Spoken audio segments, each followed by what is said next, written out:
guys and gals, and welcome to another episode of Skills and Abilities. Today we're going to be going over one of the skills from the new Moonbeast game, which doesn't have a name yet, but we are currently still exploring this game and having fun with it, and I played around with a lot of skills. Today's skill that we're going to be going over is Shadow Walk. Shadow Walk is, well, it's a lot of things. It's a teleport ability. It is also a curse. It is so many various things, and we're going to talk about it today and have some fun with it. So first off, one of the things I want you to notice about the skill, though, is that it does cost a lot of mana. See, I currently have a small mana pool of only 60 points, which is basically what you start with. And if I teleport with the ability, you'll see that it consumes a rather large amount of my mana pool relatively quickly. Now, it does teleport really nicely, though. You can obviously teleport pretty far, all the way to the edge of the screen. And it also works very well to do other things. Let's talk about what you can potentially do with it, like which way you can potentially take it, and well, yeah. So first off, we have the Scourge ability. Now, the Scourge ability seems to be tied together with shadow damage, and there seems to be two forms of shadow damage. Scourge seems to be the more, like, evil form of shadow damage, which is essentially kind of like a curse. It reduces the resistances of the monster, and it essentially makes the monster weaker as a result. So if I teleport into a pack of monsters, assuming they don't immediately die, you'll see that they have an effect on them, a little skull. And if we teleport again, poor little boy died. Let's see if we can find a meteor monster to teleport next to. Somebody who can actually survive the teleport, shall we? And as you can see, they now have this Scourge icon on them. The Scourge icon is basically a form of a curse. And if you read the ability, it specifically says, teleport to the location where the enemies within 2 meters are knocked back and cursed, and the curse lowers their defenses and returns health to the witch when killed. Now, there's a lot of ways that you can potentially set this up, besides, of course, adding the curse. You can also do things like increase the size of the effect. Now, it only has a relatively small radius of only 2 meters when you first get it, but if you max out Expanse, it actually goes up quite high, and you end up with an ability that has quite a large knockback on it. Let's do that really quickly. Alright, so now instead of level 1 Shadow Walk with a 0 Expanse, now we have a level 2 Expanse. It goes from 2 meters to 5 meters, and then eventually 5 meters to 8 meters, which is kind of drastic, actually. And once you have it at 8 meters, it hits really far away. And as you can see here, boom! The knockback on it is absolutely intense once you hit the higher range, and of course it's going to curse a much larger field of area when it impacts the target. And let's go find another pack here. So here we have 2 monsters that are relatively far apart, and as you can see now, they are both hit, they are both cursed, and we also get the scourging effect and rather other things on there. So not only can you teleport with this ability, and I would assume if you got your mana high enough and your mana regeneration high enough, you could teleport pretty effectively.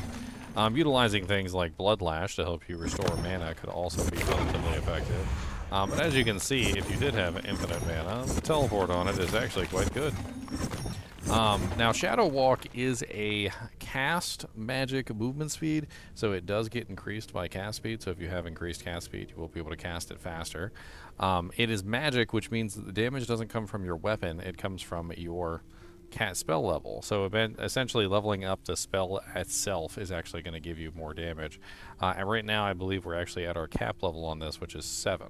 So we have level 7 Shadow Walk. There are bonuses that you can get, like for instance this dagger, which you can see has leveled up mine from level 5 to level 7 at the moment, capping us out for the moment. I don't know if that will always be the cap, but that's what we're currently at. Now, on top of this, you also have the ability to activate this one, which is 20% chance of a glyph on cursed kills. So if we put 3 points in this, we get a 40% chance of glyphs on kills. Now, the thing about glyphs is they don't really work if you have no evocation skills. So glyphs are not necessarily meant to be used specifically for your character on this skill. They're actually meant to be used for other abilities in the game. So in this particular case, we're going to be collecting the glyphs, but we're not going to be using them with that ability. We're going to be using them with something else. Spinebreaker and Glyph Lunge are both evocation skills, and both of them can potentially give us what we're looking for. So let's see if we can kill up a couple monsters here. And make sure they're cursed first,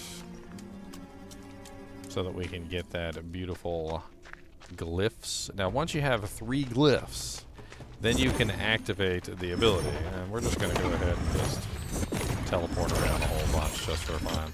Alright, so now we have 3 ability glyphs, and as soon as I use my attack, you see it did like a little explosion. Let's do another one here. So we're just going to go ahead and teleport around. I've got 2 glyphs down here, 2 shadow glyphs.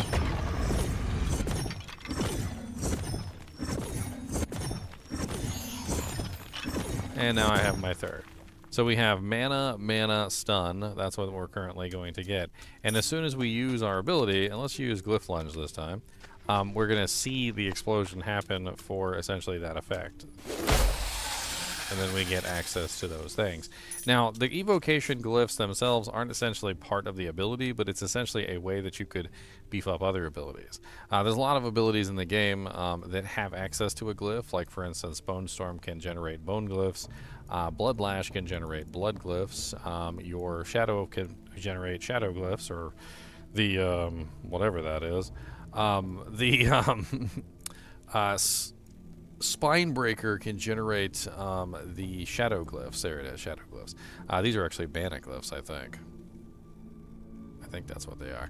I think it's just any glyph, actually. It says 40% chance of a glyph, which means it's probably any glyph.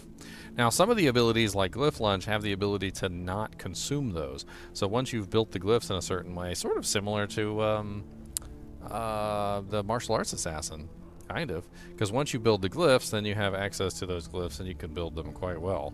And then hold on to them if you've maxed out your reprise, which allows you to have a chance of not spending those glyphs, which is pretty cool. Overall, at the moment, Shadow Walk is a very potent ability. It has the ability to curse monsters to lower their defenses. It returns health to the witch when the monsters are killed, so it helps you heal yourself. It can definitely be used offensively to enter combat and knock monsters back.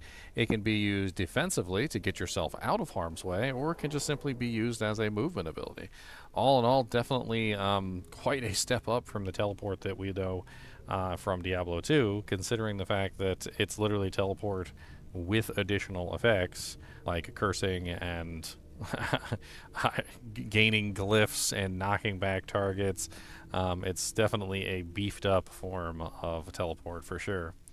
All in all, I definitely had a lot of fun playing with this ability, and I found myself using it more as an offensive tool and a defensive tool than I did as a movement ability, although occasionally I would use it as a movement ability. The high mana cost does make it prohibitive to cast repeatedly, and you tend to use it more tactically than you do in Diablo II, where you hold down the button and teleport from like Durance of Hate level 2 all the way to Mephisto without running out of mana. I think that's pretty much it with Shadow Walk. I like it. As always, be sure to hit that like button and subscribe button if you enjoy the content. And as always, keep watching.